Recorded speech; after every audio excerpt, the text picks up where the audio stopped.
maswali ya kujiuliza sisi wote kama Watanzania na nyie waandishi wa habari. Je, tumekubaliana na mfumo wa vyama vingi katika nchi yetu? Swali hilo linajibiwa na katiba yetu kwamba ni ndio. Ibara ya 3 inasema Jamhuri ya Muungano ni nchi ya kidemokrasia na ya kijamaa isiyokuwa na dini, yenye kufuata mfumo wa vyama vingi vya siasa. Hiyo ni katiba hii hapa ya mwaka 77 ambayo Rais Samia na wengine wote wanapapoti kuapa kuilinda. Sasa kama nchi yetu ni nchi ya kidemokrasia ya vyama vingi, kwa nini Chadema tunafanyiwa haya tunayofanyiwa? Kwa nini chini ya utawala wa Rais Samia ameattempt, actually kwanza watu wengi sana wa kwetu wameuawa, wamepotea. Tunazungumza leo kijana mdogo kabisa Deusdedit Soka, hatujui alipo, miezi mingi imepita. Tunazungumza saizi Bwana Kipanya, kiongozi wetu kutoka kule Sumbawanga, hajulikani alipo. Wakina Mrai na wengine wengi wamepotea chini ya utawala huu, na hawajapotea kwa sababu ni wahalifu. Wamepotea kwa sababu misimamo yao ya kisiasa ambayo wako guaranteed na katiba haifanani na CCM. Wana msimamo tofauti na CCM kuhusu masuala ya uendeshaji wa nchi yetu. Hawaamini katika CCM ambayo imekuwa madarakani kwa miaka 63, imeharibu nchi, imegawa rasilimali zetu kwa Wachina na Waarabu na Wazungu, watu wetu wanateseka. Wanafikiri kupitia Chadema wanaweza kufungua mlango wa serikali itakaowajibika, itakaorudisha rasilimali kwenye mikono ya kwao ya wananchi, itakaofanya vijana wetu wapate shughuli za kufanya. Hilo linageuka kuwa kosa la kuwapoteza na kuwaua. Matukio yaliyotokea jana yanasikitisha sana. Kila mmoja wetu amesimulia. Sisi viongozi wakuu tulikutana hapa, na actually ni jambo ambalo hatukutegemea kabisa. Tulijua polisi wanaweza kujaribu labda kuzuia watu, lakini kwa viongozi kwenda kwenye hivi, inawezekanaje? Rais Samia, this is a message to you. Ungekuwa wewe umeshtakiwa, una makamu wako wa sira, au unaumwa, let's say unaumwa, alafu Wasira azuiliwe kuja kukuona ukiwa unaumwa, how do you feel? Ungejisikiaje? Asije tu. Ninasoma Biblia inasema tuwaombee watu walioko magerezani na wanaoumwa. Kwa hiyo Biblia inatambua maeneo hayo mawili. Lissu yuko magereza kwa kesi kubwa ya uongo, ya treason. Na kila mara najaribu kulirudia hili jambo ili mlicomprehend. Hukumu yake ni kunyongwa mpaka kufa. Hiyo kesi inampelekea Lissu wakimconvict. Na kwa jinsi hii nchi inavyoendeshwa, they can do anything. Wanaweza kumconvict. Kwa sababu kama wana attempt kuendesha hiyo kesi gizani, watu wasiwepo, watu wasisikie, vyombo vya habari viko controlled. Angalia namna mlivyo ripoti matukio ya jana. Matukio makubwa kabisa. Mmepiga picha kiasi gani? Hata picha ambazo zimezagaa nyingi ni ambazo volunteer tu wamepiga. Lakini vyombo vya habari kama vyombo vya habari vya Tanzania, ukiona matukio mliofanya na you think you're safe. Na mimi sitaki kuwaraumu, lakini nataka mfikirie mambo kwa depth yake. Kwamba watu wanafikiri mimi niko behind the camera, I'm safe. You are not. Hamko salama katika mazingira haya. Sasa unapozuia, unataka kesi iendeshwe gizani. Sisi tumekataa kesi ya Lissu kuendeshwa gizani. Hilo jambo hatuwezi kulikubali. Na Lissu mwenyewe ni mwanasheria, sidhani kama atakubali hilo jambo. Access ya mawakili kumuona ni ndogo mno. wakili anaruhusiwa kumuona mtuhumiwa wakati wote. Wamefanyiwa hivyo wakina Mandela wakiwa kwenye Livonia trial, na Makaburu wameruhusu mawakili kwenda kumuona Mandela. Leo Lissu anazuiliwa, mawakili wanakuwa controlled. Watu wa Amnesty wa haki za binadamu wamekuja, hawajaruhusiwa kwenda kumuona Lissu. Kwa ni kesi inataka kufungwa hivi, mara hukumu itoke, Lissu ananyongwa. Na hayo ni mambo planned, kwa sababu ile ni kesi ya kisiasa. Sasa matukio yaliyojitokeza jana yote yana culminate kwenye mambo hayo tunayoyaona. Sisi tumezuiliwa, mimi ni makamu mwenyekiti wa chama. Haijawahi kutokea, ni issue ya ajabu kweli kweli. Hata wakina Mandela waliposhtakiwa, viongozi wenzake waliruhusiwa. Livonia trial kulikuwa na speaker nje ya mahakama. Chini ya Makaburu, napozungumza hivi ni chini ya watu waliobagua watu weusi, watu waliosema ukiwa na ngozi nyeusi wewe sio binadamu. Lakini still waliweza kuruhusu hao watu walioamini sio binadamu waje kusikiliza kesi ya mtu ambaye sio binadamu wenzao. Sasa leo mtu mweusi mwenzetu, Mtanzania mwenzetu, tunayelipa kodi anayotumia, anazuia sisi tusiende kusikiliza kesi ya kiongozi wetu. Haiwezi kutokea, tutakufa katika mazingira, watatuua wote. Lakini nawahakikishia wanachadema hawataacha kwenda, na natoa wito mwanzo kabisa kwamba kesi ijayo kutakuwa na mobilization zaidi ya wanachadema wengi zaidi kwenda mahakamani. Hatutaenda kwa fujo kama kawaida, lakini nataka nimwambie Rais Samia, haya mambo haya yatakuweka watu wakujue wewe ni nani kwa usahihi, kwa sura halisi ya kwako. Damu za watu zina madhara makubwa sana kwa mtu yoyote, kwa kiongozi yoyote. Usipolipa wewe, watalipa watoto wako kwa njia mbalimbali. Mimi nimetoka hapa, tumeondoka hapa saa 1:30 asubuhi na makamu, gari yake ikiwa mbele, makamu Zanzibar, na walikuwa na naibu, na gari yangu ikiwa imefuatana nao. Wao si walipenya vipi pale Surrender Bridge wakavuka, mimi nikasimamishwa pale Surrender Bridge. Polisi wakaongezeka, wakaniamuru nishuke kwenye gari. Mimi nikaambia kwa nini nishuke? Utaratibu wa nchi yetu, kama mnaniarrest mnaniambia bana Heche huko chini ya ulinzi kwa kosa hili, tunakupeleka sehemu fulani. Lakini wakaongezeka, kuna bwana mmoja anaitwa Mgonja, somebody Mgonja, na mwingine anaitwa Shomari Himbuka. Wakaita polisi. Shomari Himbuka na ana nyota 3, na yule bwana Mgonja nafikiri ni RPC wa Ilala, kwa sababu tulikuwa naye tangu siku ya kwanza kule. Wakaongeza magari pale baada ya mimi kusema sishuki kwenye gari na hakuna sababu ya kunizuia kwenda ninakoenda. Wakaongeza polisi pale, wakaniambia wataniforce, watanishusha kwa nguvu. Nikaambia fanyeni.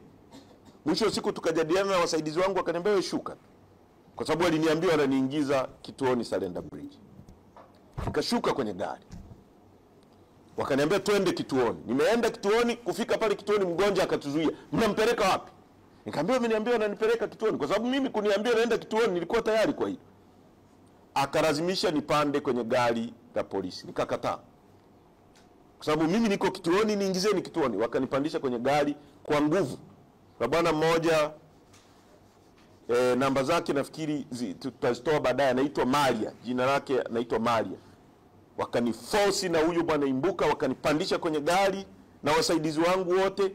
Gari ya polisi namba PT 5524. Ilikuwa kwenye saa 1:47 kuelekea saa 2. Wakaondoka na sisi pale. Peter Kawe wakaingia mpaka kule Bahari Bichi, wakaingia kwenda Ununio. Kwa hiyo wakawa nazunguka na sisi kule Mabwepande, si wapi Ununio, wanazunguka. Mwisho wa siku wakatupeleka kwenye saa 4, wakatupeleka kituo cha polisi wapi pale?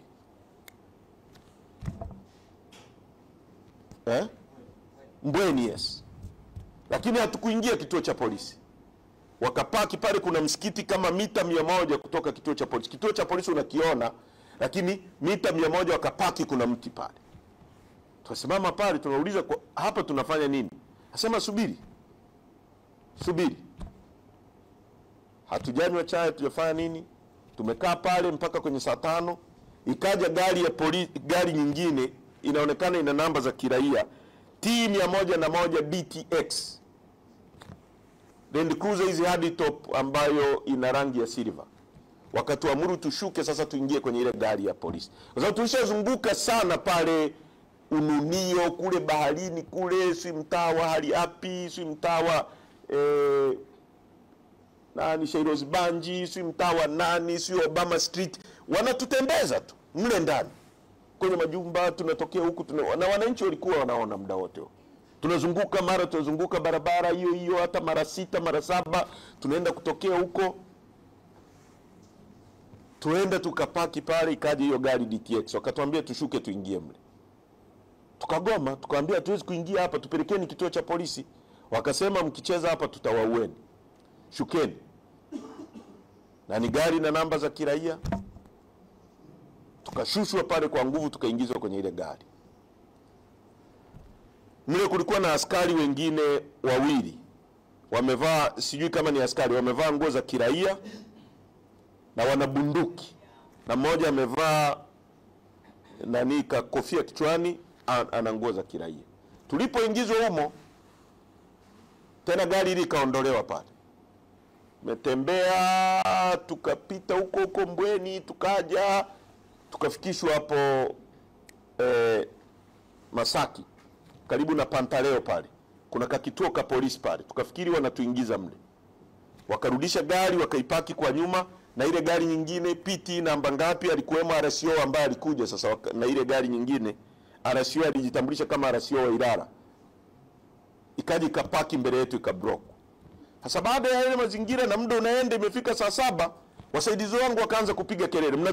Kwa nini mnatufanyia hapa? Mimi nilitakiwa kumeza dawa, niliandikiwa dawa tangu saa 2 nimeomba, nilitakiwa kumeza dawa saa 4. Hawajaruhusu niletewe dawa. Na hapo tukakutana pia na dereva wangu wamemwaresti. Kwa hiyo tumekaa pale, ilipotokea kelele ikabidi tena waondoe hiyo gari. Wakatuondoa, tukazunguka kama wameniambia wananipeleka hospitali, tukaenda kupaki Oysterbay. Sasa Oysterbay ile ya zamani, kwa huku kwenye kuna Limwembe, yale magari yakapaki pale, na tulikuwa tuna uwezo wa kuona, tukasikia wanasema Muliro. Kulikuwa na magari mawili meusi ambao tunaambiwa moja VX alikuwemo Muliro. Kaenda wakajadiliana naye, wakarudi. Wakasema bana, tunakupeleka nyumbani. Nyumbani ni wapi? Kaambia Sarasara. Wakawasha gari.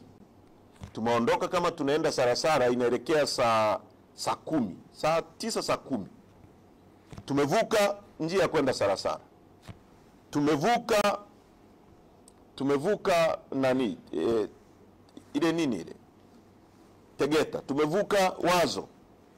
Tumevuka Boko. Tuko sehemu inaitwa Bunju. Sasa tukaanza kuwauliza mnatupeleka wapi? Gari linaelekea huko. Nikawaambia watu wangu kwamba hao watu wana malengo mabaya. Wanasubiri liwe giza watudhuru. Mmoja wa mlinzi wangu akashika steering, gari iko 120. Kwa hiyo tukaanza kuyumba, nikamwambia shikilia, kama ni kudondoka tufie humo, kuliko kwenda kuuawa na watu tunaowalipa. Kwa hiyo ikatokea vurugu, gari kayumba, dereva yule alijitahidi, wakafanikiwa kusimamisha gari, na katika mazingira yale mlinzi wangu mmoja akafanikiwa kufungua mlango akaruka, na msaidizi wangu Bulimi akaruka kwa mlango wa nyuma. Kwa sababu pale ile panic ya gari kuyumba, na ile gari iliyokuwa mbele ya polisi ikawa imetuacha mita kadhaa, ambao alikuwemo Chacha na dereva wangu. Kwa mazingira ya sisi labda pona yetu ni baada ya hawa mabwana wawili kushuka na yowe ikapigwa pale, kwa sababu walisimama ili wawakimbize, lakini raia wakaanza kuongezeka. Kwa sababu nilikuwa namsikia msaidizi wangu anasema Heche yuko humo anaenda kuuawa, saidieni. Watu wakaanza kukimbia kusogea pale, wakaona italeta vurugu, wakaondoa magari. Kwa hiyo nafikiri ndio pona yetu sisi katika mazingira hayo, wasitupeleke sehemu mbaya. Kwa hatukushushwa katika mazingira ya kawaida, ni baada ya watu ambao waliruka kwenye gari na kwa sababu wameisha kaa na wale watu kuanzia asubuhi mpaka mchana mpaka jioni, wangeweza kuwataja kwa majina kwamba tulikuwa na wewe na wewe na wewe. Ndio sasa polisi wakaamua wakatupeleka kituo cha polisi, wakapaki pale pale Mbweni tena pale kwenye msikiti tangu saa 11 mawasiliano yanafanyika, huyo RCO mpaka saa 2 usiku. Ndio wakatupeleka kituo cha polisi Mtongani, Kunduchi Mtongani, kakituo kadogo tu hivi. Wakatucharge, wakatuambia wanatushtaki kwa kosa la kufanya mkusanyiko wenye vurugu. Lakini kini macho tu, kwa sababu walituandikisha. Mimi nikamwambia mimi sina maelezo, sijara tangu asubuhi, siko settled, sijanywa hata maji. Kwa hiyo wakasema tu tunaandika particular zako, tutakuita muda tunaotaka. Kwa hiyo umejidhamini. Hakuna hata sehemu nilio sign kama nimedhaminiwa. Sasa haya mambo yanatuambia nini? Kwamba tuna jeshi la polisi linaloteka wa Tanzania, na uthibitisho ni sisi na wengine wote. Mmemsikiliza alichozungumza Noeli Hema. Pengine wa Tanzania mnachukulia haya mambo ni kawaida kwa sababu hayajakufika. Nilikuwa naongea asubuhi na mke wa rafiki yetu, mjumbe wa mkutano mkuu wa CCM, ndugu Daniel Chonchori, ambaye amepotea leo, ni siku ya 34. Yule mama ananiambia wakati wote Chadema mlipokuwa mnazungumza kuhusu watu kutekwa na kuuawa na nini, mimi nilikuwa naona ni vitu ambavyo sisi haviwezi kutufika. Paini nilionayo haielezeki. Anaambia wamehangaika kutafuta mtoto, lakini leo Mungu amewasaidia na baba yao hayupo. Sasa haya mambo ni kwa kila mtu. Ni kwangu leo, kwako kesho, kwa mwingine kesho kutu. Hakuna kosa lolote tulilofanya. Hakuna kosa kwa mujibu wa sheria yetu.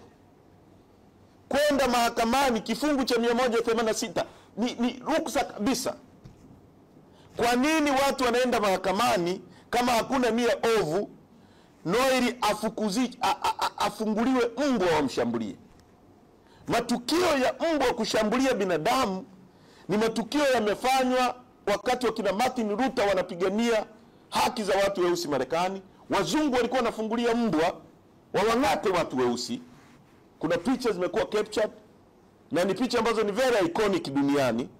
Watu weusi wanafukuziwa mbwa wawang'ate. Leo chini ya Rais Samia, serikali yake inafukuza mbwa wa polisi wamng'ate binadamu. Noeli anasema alipojaribu kujitetea dhidi ya mbwa, walikuwa tayari wamuue yeye, mbwa abaki. Kwamba nchi hii, Mtanzania, thamani yake ni ndogo kuliko mbwa. Chini ya Rais Samia, chini ya utawala wa Rais Samia.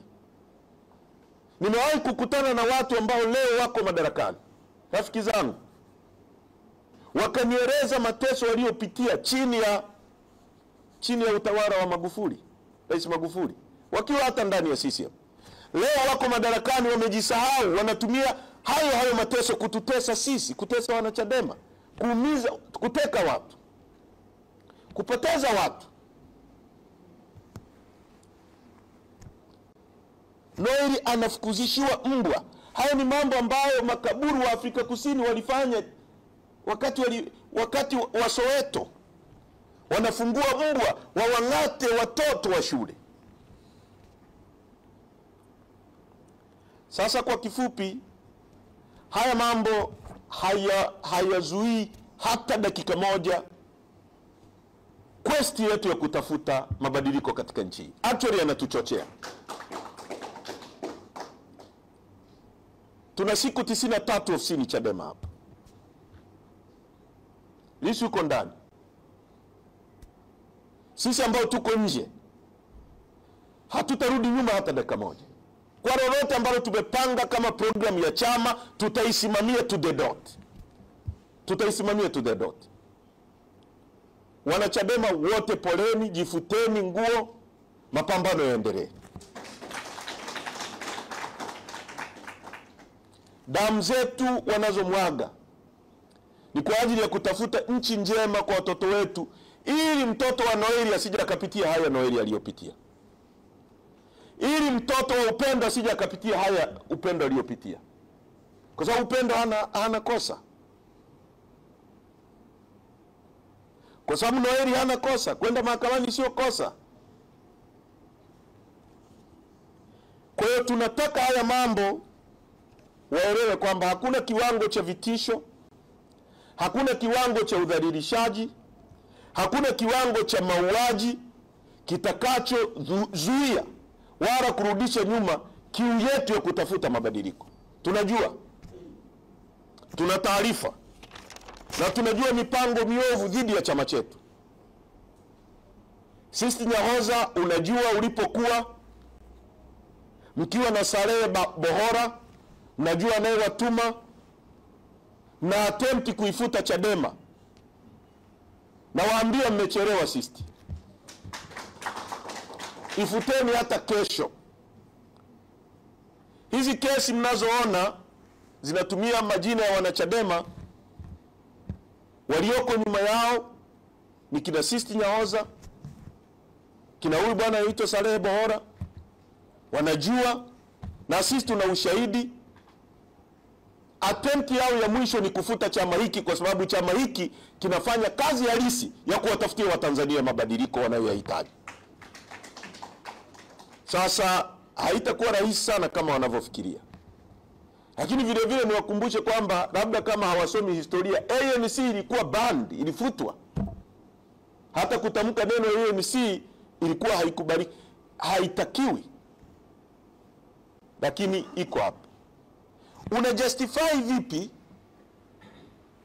kipigo alichopata naibu katibu mkuu ambaye hakuwa hata na wembe? Kwa nini watu wetu wote waliokamatwa wamevunjwa miguu na mikono? Why? Waandishi wa habari, ulizeni ama somo, ulizeni Muliro. Kwa nini watu wamevunjwa? Kwa nini kila aliyekamatwa wamevunjwa? Kwa nini wameattempt kuvunja kila mtu, kumfanya awe mlemavu? Ni coincidence ya aina gani hiyo ambao watu karibia 23, watu karibia 10 na kitu wamevunjwa?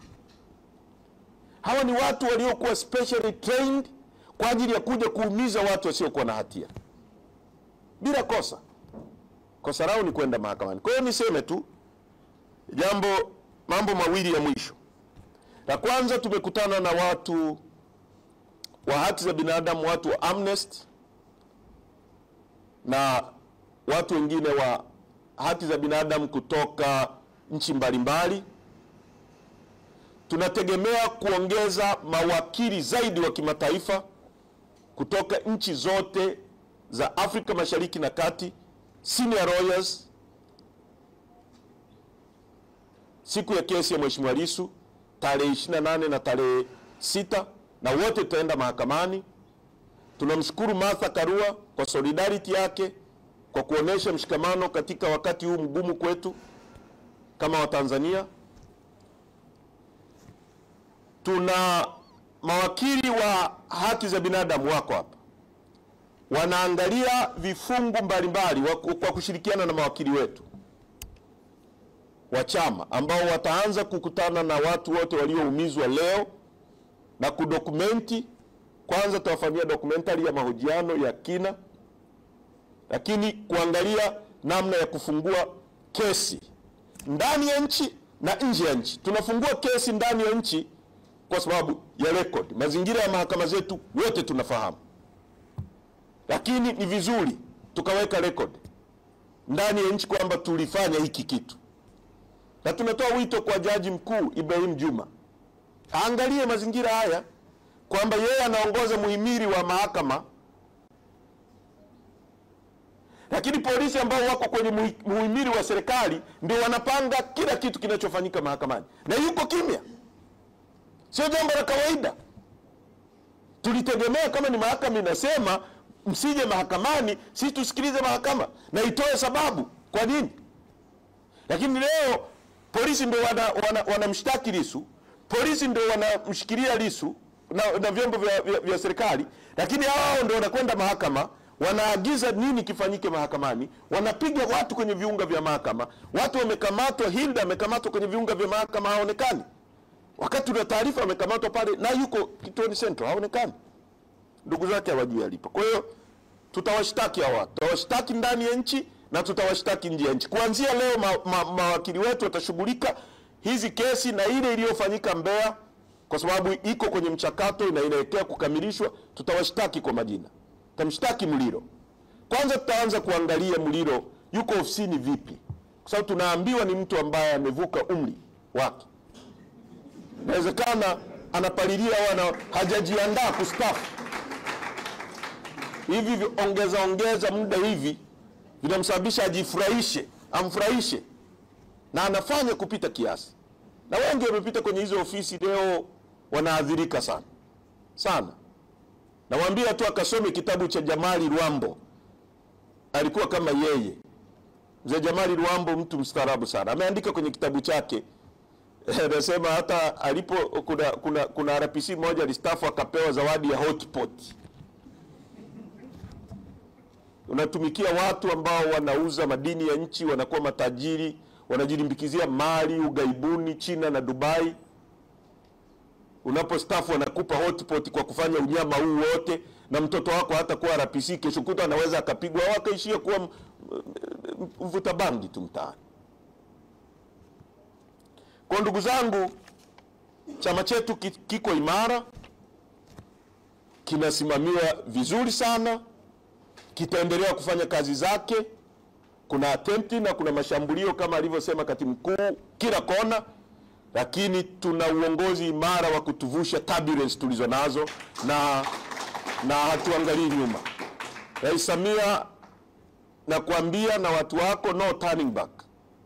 No turning back. Hatugeuki nyuma. Katika hatua za baadaye tutataja hawa watu, kwa sababu na sisi tunajua. Tuna taarifa za ndani sana. Kila mpango tutataja mmoja baada ya mwingine. Ulikaa kikao sehemu fulani, mpango wako ulikuwa huu. Waliofanya hivi ni hawa. Lakini nawaomba sana ndugu waandishi wa habari, timizeni wajibu wenu kwa nchi yetu. Hamuipiganii Chadema wala hamumsaidii Heche, wala ili jambo la nchi yetu kuwa state kuwa captured na kigrupu cha watu na kuelekeza nini kifanywe na kunyanyasa watu. Sio swala la Heche as a person, ni swala letu kama Watanzania. Haya mambo Chadema inapopigania, inayoyapigania utawala wa sheria, rasilimali za nchi yetu, kutumika kwa ajili ya maendeleo ya nchi yetu, sio kwa ajili ya John Heche na familia yake peke yake. Sisi tuko mbele tu. Timizeni wajibu wenu. Mnapokutana na hao watu waulizeni. Saidieni Muliro anapokuja kugonga kifua mbele yenu. Muulizeni, unasema hii kwa mujibu wa sheria ipi? Unazuia watu wasiende mahakamani kwa mujibu wa sheria. Muulizeni. Jana waandishi wa habari wamepigwa. Cha ajabu katika nchi hii, hata wale waandishi wenyewe ukiwasikia wanaongea ni kama wanaongea kama vile haina tukio. Waandishi wa habari hata kule Gaza wanaruhusiwa kupiga picha katika mazingira mnayojua Israeli inavyo-operate. Iweje Tanzania waandishi wa habari wanazuiliwa kufanya kazi zao kwenye premises za mahakama? Na hili jambo halija surface. Ukisikiliza vipindi vya redio asubuhi unashangaa. Tuna taifa la aina gani ambao watu wanazuiliwa kufanya kazi zao na wanapiga makofi kwa wale wanaowazuia kwa sababu wamekupa shilingi 2,000, 3,000, 4,000? You can get more kama mazingira yatakuwa. Hakuna watu wanateseka hawapati maslahi wanaostahili kupata kwa professional kazi wanayofanya kama waandishi wa habari wa Tanzania, kwa sababu mazingira tulionayo yote haya yanatengeneza ujira kwa wananchi, kwa watu wanaofanya kazi serikalini, yanaseti hizo standard kwa makampuni binafsi. Ndio maana serikali haiwezi kusimamia makampuni ya walipe vizuri, kwa sababu tuna serikali sio jali watu. Serikali inayojali watu inajali watu kuanzia wanaofanya kazi kwenye idara zake lakini mpaka kwa wanaofanya kazi kwenye kampuni binafsi, kwa sababu ni watu wa nchi yako. Kwa hiyo ndugu zangu, ninawasihi, timizeni wajibu wenu. Andikeni mambo haya kwa uzito. Siwapangii nini muandike, lakini yapeni uzito unaostahili. Haya mambo ni mabaya. Watu 22 kati ya hao watu 10 na kitu wamevunjwa. Someni headline za magazeti. Katika mazingira ambayo watu zaidi ya 10 na kitu wamevunjwa miguu na mikono. Katika mazingira ambayo mkurugenzi wetu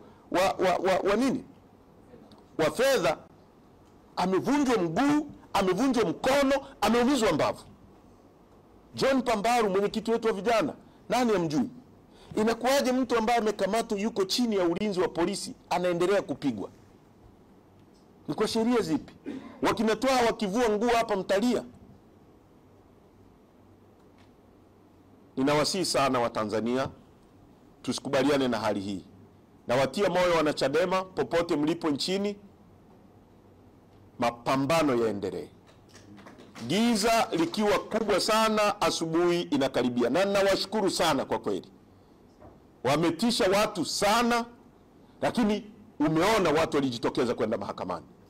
Kwa hiyo watu wetu wamepeleka message kwamba Muliro, hatukuogopi. Hii nchi sio ya kwako, sio ya Charamira. Hii nchi ni ya kwetu sote. Na sisi tunasimamia kufuata sheria. Nawashukuru sana mliokuja mahakamani. Na naendelea kuwahimiza wengine wote, siku zote za kesi, twende mahakamani. Na safari ijayo tutajitokeza kwa wingi zaidi.